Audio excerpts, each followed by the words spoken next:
Hi everyone, let's learn vectors.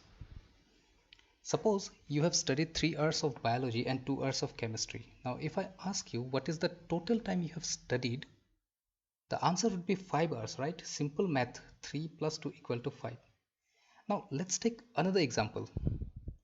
Suppose this block, the pink block, is being pushed by two persons with equal value of force 5 Newton, but in different directions. Now, if I ask you what is the total force acting on this particular block, what will be the answer? It looks like 10 Newton, right? But the answer is not 10 Newton. Why it is so? In the previous example, the time was 3 plus 2 equal to 5, simple addition. But here, when I add 5 plus 5, it is not, if I add 5 plus 5, I get 10, but 10 is not the answer.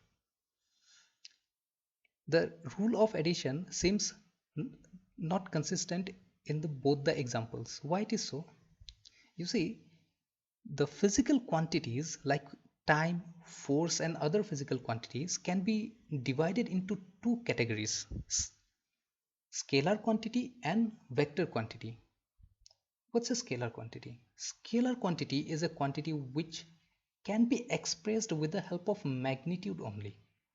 What is magnitude? Magnitude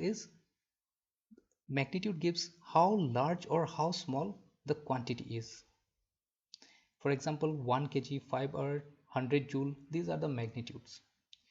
What are the examples of scalar quantity? Mass, time, distance, speed, energy, power, etc. are the examples of scalar quantity. Now, the rule of addition, rule of subtraction and rule of multiplication are simple and ordinary in case of scalar quantities. That's why, since time is a scalar quantity, in the first example we have seen 3 plus 2 was equal to 5. But when we come to vector quantity, what's a vector quantity? Vector quantity is something which require magnitude as well as direction in order to express them. Now, what are the examples of vector quantities? Displacement, velocity, momentum, force, torque, angular momentum, these are vector quantities. Now, direction factor in case of vector quantities play a very important role, and because of this direction factor, the rule of addition, subtraction and multiplication all are a bit different from scalar quantities. We will see only addition and subtraction here in this video. But before that, let's learn few facts about vectors. Vectors are geometrically represented by an arrow. The length of the arrow gives the magnitude of the vector, and direction of the arrow, of course, will give the direction of the vector. Magnitude of a vector is always a positive number. Two vectors, let's say A and B, are said to be equal if their directions are same and magnitudes are equal. Now let's go to the addition of vectors. Suppose I have two vectors, let's say A and B, and I want to add A with B. So I will draw this A and B in such a way that the initial point of A falls on the final point of, initial point of B falls on the final point of A. And I can identify the angle between the vectors. Angle between the vectors play a very important role in vector addition, vector subtraction and vector multiplication. Angle between the vectors is nothing but the angle between the directions of vectors. Now, when I add A with B, this A plus B will give me a new vector, means A plus B itself is a vector. Let's say that vector is R, which can be identified by joining the initial point to the final point of B. We call R as a resultant vector of addition. R, which is A plus B, is a vector, therefore it will have two parts, magnitude and direction. The magnitude of R can be written like this, which is derived with the help of law of parallelogram using this figure. So I have simply written on this formula. And direction of R can be specified with the help of the adjacent angle alpha, and tan of alpha is this one, which also can be written with the help of this figure only. Now look closer to the value of r. The value of r depends on a, b and theta. Now depending upon the value of theta, the value of r can be different, right? So here in this video I will discuss three different cases of angle, standard cases rather, and corresponding values of r. Let's start. Suppose two vectors, let's say a and b, are acting along same direction, which means the angle between them will be 0, and this particular relation will turn into r equal to a plus b. So r will follow simple scalar addition rule, a plus b, and this is in fact the maximum possible value of r. Let's understand this particular condition with an example.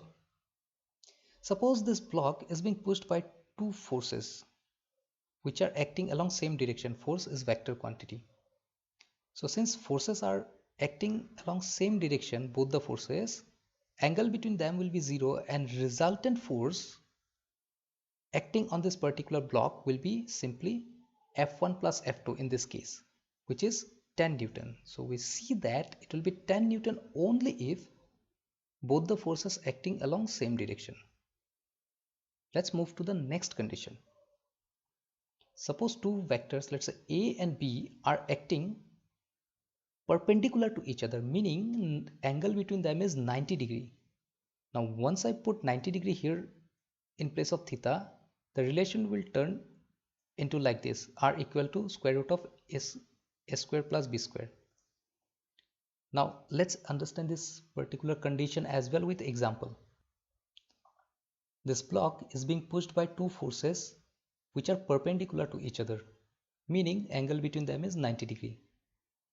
Therefore resultant force acting on this particular block will be square root of F1 square plus F2 square.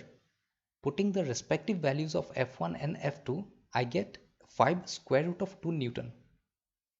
We will understand this particular condition with another example. So here in this example, I have two current carrying conductors, two current carrying circular conductors, and their radius are same r. They carry current twice I and I respectively, and we have to find the magnetic induction vector at the center of this particular coils. Now this question belongs to magnetism chapter, and we are not discussing magnetism chapter, but there's a vector aspect of this particular question without which the question cannot be solved, and we will look into the vector aspect only. Nonetheless, we should know that every current carrying conductor produces magnetic field, and magnetic field can be measured by something called magnetic induction vector. Therefore both the coils will produce magnetic field, and the magnetic induction vector at the center will be B1 due to first coil and B2 due to second coil. Although I have written their values, but this is not the point of discussion here. Now at the center, two vectors B1 and B2 are acting, and B1 and B2 are perpendicular to each other. Therefore the resultant vector, magnetic induction vector rather, is square root of B1 square plus B2 square. I must mention the direction of B1 and direction of B2 here. It is identified with the help of right hand thumb rule, which we learned in magnetism chapter. Now let's go to the next condition of theta. If two vectors are 180 degree opposite to each other, meaning if two vectors are acting opposite to each other, then angle between them will be 180, and once we put 180 here in the place of theta, then resultant vector of addition becomes a minus b. Although it is addition, but finally we get a minus b, and this is the minimum possible value of r. We will understand this with the example. So the block is pushed by two forces, F1 and F2. So two forces are opposite to each other, which means the angle between them is 180 degree, and hence the net force is 0. So this is all about vectors, addition of vectors. Now let's go to subtraction of vectors. Subtraction of vector is nothing but addition of negative vector with another vector. Let's understand this particular statement with a bit clarity. What do you mean by negative vector? Suppose I want to find negative vector of b. Then negative vector of b is nothing but a vector whose magnitude is same as that of b, but the direction is opposite to that of b. So this is minus b. Now when I add a with minus b, I will get a minus b. And a minus b itself is a vector. We call it resultant vector of subtraction. Let's say that vector is s. So since s is a vector, it will have two parts, magnitude and direction. Magnitude I have written here, which also can be derived with the help of law of parallelogram with the same figure. So again, it depends on angle between the vectors theta. So I have written down three standard values of theta and corresponding results of s. I have only this much in this video. See you next time. Thank you.